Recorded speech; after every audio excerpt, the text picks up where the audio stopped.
crisis in the classroom with local school funding falling behind. A new report finds the state is investing more than most communities in their own districts. NBC 10 I-Team reporter Tamara Sakarsik has the impact on students. We can't just keep turning our eye and pretending it's not an issue.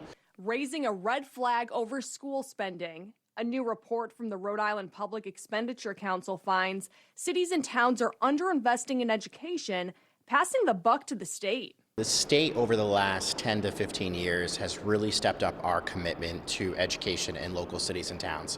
One of the things we've not done well, is we haven't communicated to the cities and towns our expectations on them. Cumberland Senator Ryan Pearson is referring to the local contribution, a part of the state education funding formula that determines how much cities and towns should spend on schools each year.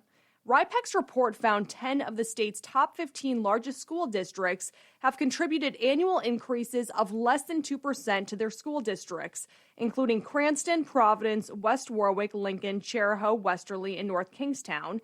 Woonsocket and North Providence have increased funding by less than 1%. If we don't have local contributions that are increasing, not only in these urban core communities, but also in the suburban communities, then it makes it more difficult for the state funding formula to adequately shift funds where they need to go. Justine Oliva is RIPEC's Director of Policy and Research. Could that hurt these school systems in the long run? I think it makes us harder to get to this ultimate what we're looking for, which is greater educational equity in the system. While cities and towns are told how much they should be paying each year, they face no repercussions for falling short.